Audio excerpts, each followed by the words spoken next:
എനിക്ക് എന്റെ കംഫർട്ടിനായിട്ട് ഞാൻ പോകുന്നത് ഒബ്വിയസ്ലി എന്റെ വീട്ടിലായിരിക്കുമല്ലോ. ഞാൻ ഒരിക്കലും എന്റെ കംഫർട്ടിന് വേണ്ടിയിട്ട് അശ്വിന്റെ വീട്ടിലോ വേറെ ആളുടെ വീട്ടിലോ ഞാൻ പോകത്തില്ല. ഞാൻ എന്റെ കംഫർട്ട് എന്റെ സ്വന്തം വീട്ടുകാരുടെ അടുത്തല്ലേ ഞാൻ പോകത്തുള്ളൂ. അശ്വിന്റെ വീട്ടിലോട്ട് പോവാം, വി കേക്കിന്റെ കണ്ടവിടെ. അവിടെ ചെന്ന് അവരെ പിക്ക് ചെയ്യും. അവരെ പിക്ക് ചെയ്തതിന് ശേഷം അശ്വിന്റെ ചേട്ടനും ചേച്ചിയൊന്നും വരുന്നില്ല. ഇന്ന് അച്ഛനമ്മയും മാത്രമാണുള്ളത് അല്ലേ? ഇന്ന് അച്ഛനമ്മയും മാത്രമാണുള്ളത്. അവർ ആക്ച്വലി എന്റെ ബർത്ത്ഡേക്ക് മുന്നേ എന്നെ വിഷ് ചെയ്യാൻ വിളിച്ചായിരുന്നു. നമ്മൾ മോൾദോസ് പോകുന്നതിന് മുന്നേ. അപ്പൊ എന്നെ വിളിച്ചപ്പോ എന്റെ അടുത്ത് ഇങ്ങനെ പറഞ്ഞു ഗിഫ്റ്റ് എന്താ വേണ്ടെന്നൊക്കെ ചോദിച്ചു. അപ്പൊ ഞാൻ പറഞ്ഞു ഈ ഗിഫ്റ്റ് ഒന്നും വേണ്ട, എല്ലാ ദിവസവും ബ്രേക്ക്ഫാസ്റ്റ് തരുന്നുണ്ടല്ലോ, എനിക്ക് അത് തന്നെ വലിയ ഗിഫ്റ്റ് ആണെന്ന് ഞാൻ പറഞ്ഞു. അപ്പൊ അവര് പറഞ്ഞു എന്നാ പിന്നെ നമുക്ക് വന്നിട്ട് ലീലയിലോ മറ്റോ പോവാ, അവിടെ അല്ലേ ഇഷ്ടമുള്ള ഫുഡൊക്കെ കിട്ടുന്നേ എന്ന് പറഞ്ഞു. നമ്മൾ പൊതുവെ പലപ്പോഴും അശ്വിന്റെ അമ്മയായാലും ട്രീറ്റ് ചെയ്യാൻ വേണ്ടി നമ്മളെ കൊണ്ടുപോയിക്കൊണ്ടിരുന്നത് ലീലയിലാണ്. അവിടെയാണ് നമ്മൾ എപ്പോഴും പൊക്കോണ്ടിരുന്നത്. ഫോർ സം റീസൺ എനിക്ക് തോന്നുന്നു എനിക്ക് ഇഷ്ടമുള്ളതുകൊണ്ടായിരിക്കണം അവിടെ കൊണ്ടുപോകുന്നത്.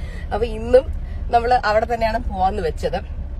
പിന്നെ കുറെ പേര് അഫ്കോഴ്സ് ഞാൻ സ്ഥിരം അശ്വിന്റെ ഫാമിലിയുള്ള വ്ളോഗ് എടുക്കുമ്പോൾ അതിന്റെ അടിയിൽ വന്ന് ചോദിക്കുന്ന ഒരു ചോദ്യം, എന്താ അശ്വിന്റെ അമ്മ എന്ന് പറയുന്നേ, അമ്മ എന്ന് വിളിച്ചുകൂടെ എന്നുള്ളത്.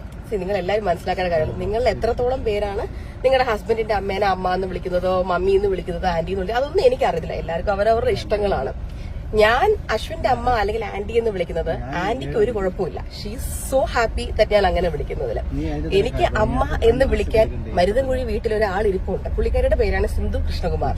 അപ്പൊ ആ പുള്ളിക്കാരിനെ അല്ലാതെ എനിക്ക് വഴി നിൽക്കുന്ന എല്ലാവരെയും അമ്മയെ അച്ഛന്നൊന്നും എനിക്ക് വിളിക്കാൻ പറ്റില്ല. എന്റെ അച്ഛൻ കൃഷ്ണകുമാറാണ്, എന്റെ അമ്മ സിന്ധു കൃഷ്ണയാണ്.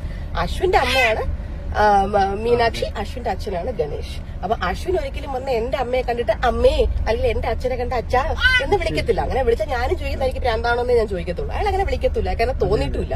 അയാൾ എന്റെ അച്ഛനെ വിളിക്കുന്ന അങ്കിളെന്നും അമ്മയെ വിളിക്കുന്ന ആന്റിന്നുമാണ്. പക്ഷെ അത് ഇന്നേ വരെ ആരും കണ്ടിട്ടില്ല, ചോദിച്ചിട്ടില്ല. അതെന്താന്ന് എനിക്ക് അറിയത്തില്ല. എല്ലാവർക്കും അവരവരുടെ അമ്മയും അച്ഛനൊക്കെ ഉണ്ടല്ലോ, അവരെയൊക്കെ വിളിച്ചാൽ മതി. ഇനി ഇല്ലാന്നുണ്ടെങ്കിൽ ബാക്കിയുള്ളവരെ പോയി വിളിച്ചോളൂ.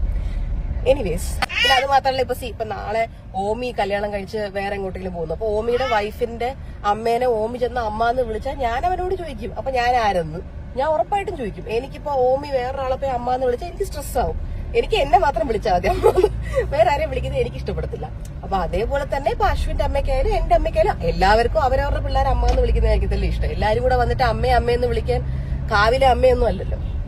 എനിവേസ്, ആ ഒരു കമന്റിനുള്ളൊരു ആൻസർ ആയിട്ട് ഞാൻ തന്നതാണ്. കാരണം എപ്പോഴും ആൾക്കാരത് ഇട്ടിട്ട് വെറുപ്പിക്കുന്നുണ്ട്. കണ്ടു മടുത്തിട്ട് ഞാനൊരു ഉത്തരം തന്നതേ ഉള്ളതിന്.